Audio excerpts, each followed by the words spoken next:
ये सिर्फ आपके लिए है। अगर आपको लगता है कि कोई भी काम आपका एक बार में नहीं हो रहा, या फिर आप जो भी काम करने जाते हो उसमें अड़चन आती है, या फिर आपने जो सोचा वही नहीं होता, या आपने पूरी प्लानिंग करी और आप गए लेकिन वो हुआ ही नहीं, लाख कोशिशों के बाद आप बावजूद भी आपको लगता है कि सारे काम जो होने चाहिए वो नहीं हो रहे हैं, या फिर आपको ऐसे लगता है कि पूरी लाइफ में मनहूसियत फैली हुई है, यानी एक काम आप करने जाओ, बड़ी मुश्किल में वो होता है, और उसके होने के बाद जब दूसरा काम करो तो उसमें भी अड़चन है। तो सबसे पहले तो हम जानते हैं इसकी वजह क्या है।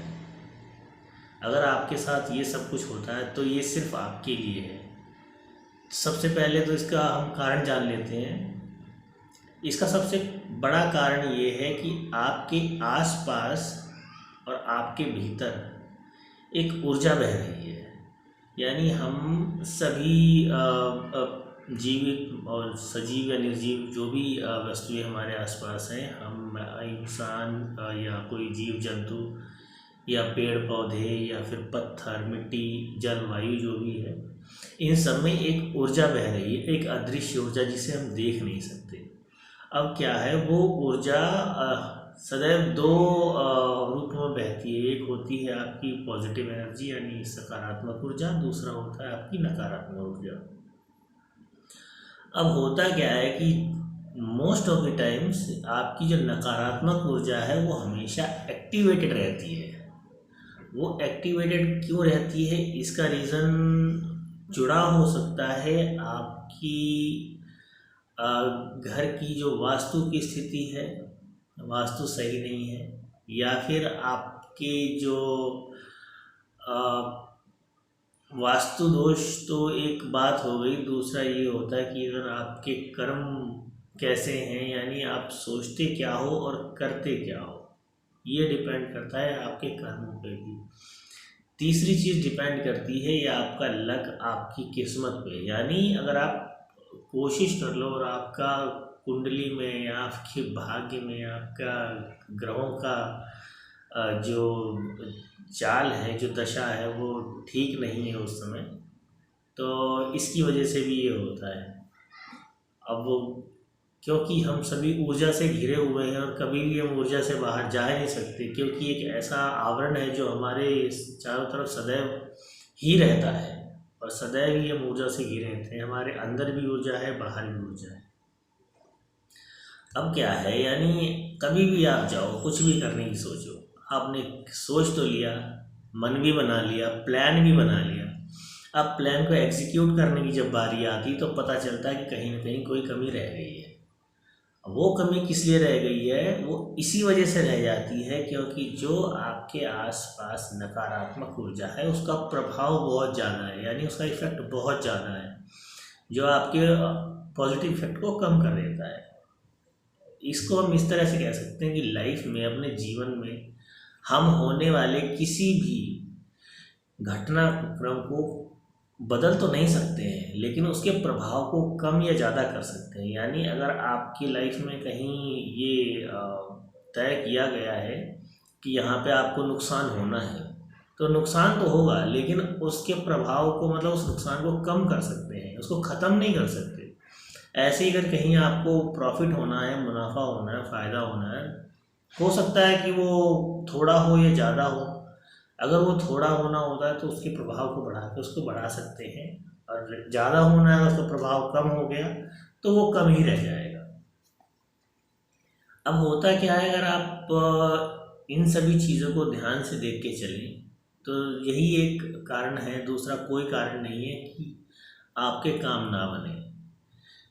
तो सबसे बड़ी चीज़ यही है कि अगर आपको अब इसके बारे में सोचना है कि इसका निवारण कैसे किया जाए, इसका मतलब क्या तोड़ हो सकता है, क्या हल हो सकता है। तो इसका एक ही सबसे बड़ा हल है कि आप इस नकारात्मक ऊर्जा के प्रभाव को कम करने की कोशिश करें। एनी हाउ, मतलब कैसे भी, किसी भी तरीके से, चाहे आप अपने कामों को ठीक करें या आपके जो वास्तु जो सही नहीं है उसको सही करें, घर की स्थिति सही करें। घर में कुछ सामान ऐसा पड़ा हुआ है जिसकी वजह से आपके घर में नकारात्मक ऊर्जा का प्रभाव ज़्यादा है, या हो सकता है कुछ सामान हो, कुछ कारण ऐसे हों जिनकी वजह से आपके घर या आपके काम के स्थान पर, दफ्तर में, ऑफिस में, जहाँ भी आप काम करते हैं वहाँ पे नकारात्मक ऊर्जा का प्रभाव ज़्यादा है, जिसकी वजह से आपके काम नहीं बन पा रहे हैं, या फिर आपके ग्रहों का कोई दोष है। तो सबसे पहले तो आप यही कोशिश करें कि आप अपने जो हाथ में चीज़ें हैं, यानी आपके हाथ में है आपका कर्म करना, आप इसको सुधारिए। कहीं न कहीं इसको सुधारने से आपके जो रिज़ल्ट हैं वो अच्छे आना शुरू हो जाएंगे। और अगर उसके बाद भी कोई रिज़ल्ट्स में प्रॉब्लम आती है तो फिर इसका कहीं न कहीं आप कोई अच्छे गुरु से, किसी अच्छे मेंटर से सलाह लीजिए। अगर सलाह दे सकता है तो वेल एंड गुड, नहीं दे सकता है तो कोई प्रॉब्लम नहीं है। आप कोशिश करें कि जो भी आपके आसपास विश्वास का इंसान है, जिस पे आप भरोसा कर सकते हैं, उससे आप सलाह लें और पूछें कि कहाँ कमी आ रही है। क्योंकि जो अच्छे लोग होते हैं वही आपको क्या करते हैं, एनालाइज करते हैं। पूरी लाइफ ही आपकी कैलकुलेशन पर टिकी हुई है, चाहे आपका पास्ट हो, प्रेजेंट हो या फ्यूचर हो, या फिर आपका जो घर का काम है, या घर की जो स्थिति है, या बाहर कार्य की स्थिति है जहाँ आप कार्य करते हैं, या फिर आपके भाग्य की स्थिति है, वो सब कुछ कैलकुलेशन पर डिपेंड करता है। अगर कैलकुलेशन आप चाहो तो आप स्वयं भी कर सकते हो। ऐसा नहीं है कि मतलब कैलकुलेशन करने के लिए किसी आपको ज्योतिषी की ज़रूरत पड़ेगी या कोई बहुत बड़ा प्रकांड विद्वान ही हो, वास्तु शास्त्र का ज्ञाता ही हो। इसमें बहुत छोटे छोटे से उपाय होते हैं जो आप कर सकते हैं। कुछ चीज़ें मैं आपको बता देता हूँ। कोशिश आप ये कीजिए, सबसे पहले आप ये कोशिश करें कि आप जहाँ रहते हैं, जिस स्थान पर रहते हैं, जो आपका घर है, मकान है, कोशिश करें वो साफ़ सुथरा रहे। और दूसरी चीज़ ये है कि सफाई तो है ही एक प्रायोरिटी। दूसरी चीज़ ये, घर में कोशिश करें कोई ऐसा सामान ना हो जो टूटा फूटा पड़ा हो। टूटा सामान, ख़राब सामान, ऐसा सामान जो इस्तेमाल में नहीं आ रहा है, उसकी वजह से क्या होता है, उसकी आप एक तो आपकी मेंटेनेंस बढ़ जाती है, मेहनत बढ़ जाती है। दूसरा क्या होता है, आपके आसपास जो नकारात्मक ऊर्जा है, जो नेगेटिव एनर्जी है, उसका इम्पैक्ट बढ़ जाता है, जिसकी वजह से आपके जो काम है वो रुकने लगते हैं, कहीं न कहीं उनमें बाधा आने लगती है। तो दूसरा क्या है, दूसरा आप अपने आसपास ये ध्यान रखें और कोशिश करें कि कहीं भी आपके घर में कोई बिल चूहे का या फिर कॉकरोचों का या कुछ जो भी आपके यहाँ पे घर में जो पाए जाते हैं कीड़े मकोड़े, उनका बिल या घर ना हो। दूसरी चीज़ ये है कि सफाई का ध्यान रखने के बाद आप इन चीज़ों का ध्यान रखें। तीसरा क्या है, जब आप घर से बाहर निकलते हैं तो आप जिसको भी याद करते हैं या पूछते हैं या स्मरण करते हैं, तो उसको याद करके बाहर निकलें। तीसरी चीज़, कोशिश करें कि आप अगर सोचते हैं कि आपकी किस्मत ख़राब है या आपके ग्रह नक्षत्र सही नहीं है, हाँ, ये बहुत हद तक ये बात होती है, सही है कि आपके ग्रह नक्षत्र सही है तो काम बिगाड़ देते हैं। लेकिन कोशिश ये करें कि आप अपना जो कर्म है उसको सही रखें। उससे क्या है, ग्रहों की स्थिति जो है काफ़ी हद तक आपके कंट्रोल में तो नहीं कह सकता, लेकिन ये है कि उनका इम्पैक्ट जो है वो कम हो जाता है। यानी अगर आपके कर्म अच्छे हैं तो ग्रहों की जो दशा आपके काम को ख़राब करने वाली थी, जिसमें आपका नुकसान ज़्यादा होने वाला था, उसका इम्पैक्ट कम हो सकता है। तीसरी चीज़ ये है, अगर आपको लगता है कि आप ये सब चीज़ें नहीं कर पा रहे हैं, तो मैं आपको एक चीज़ बताना चाहता हूँ कि ऐसा कुछ भी नहीं है सिवाय इस जीवन में मृत्यु के, जिसके प्रभाव को कम नहीं किया जा सकता।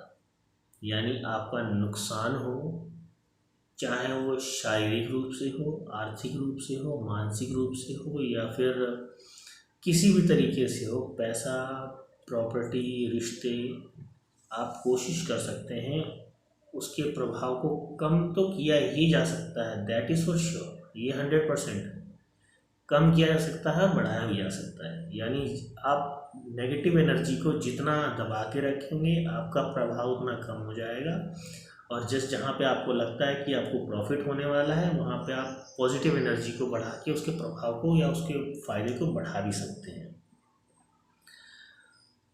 ये सारी बातें आज इसलिए मैं बता रहा हूँ क्योंकि मैंने बहुत से लोगों से ऐसी चीज़ें ऑब्ज़र्व की, देखी, और उन्होंने मुझे बताया कि जी ऐसा ऐसा होता है हमारे साथ, गुरुजी बताइए हम क्या करें। तो कोशिश की है और उनको लाभ भी मिला है, प्रॉफिट भी मिला है। बस यही है कि आप ध्यान रखें और कोशिश करें कि अपने कर्म ठीक हों, आपके काम कर्म सही तो सब सही। लाइफ में बहुत सी चीज़ें आपको इम्पैक्ट करेंगी, लेकिन उनका ध्यान रखिए, अपना ध्यान रखिए, सबसे प्यार से बोलिए, इज्जत से बोलिए, आपके सभी काम सही होंगे। अगर कहीं आपको लगता है कि आपको किसी भी राह पे आवश्यकता है किसी मदद की, तो आप बेझिझक आप हमें कमेंट कर सकते हैं, कॉल से कर सकते हैं, या हमसे संपर्क कर सकते हैं। किसी भी सहायता के लिए, चाहे आपकी ज़िंदगी से जुड़ी हो कोई समस्या हो, आप कर सकते हैं हमें संपर्क। धन्यवाद।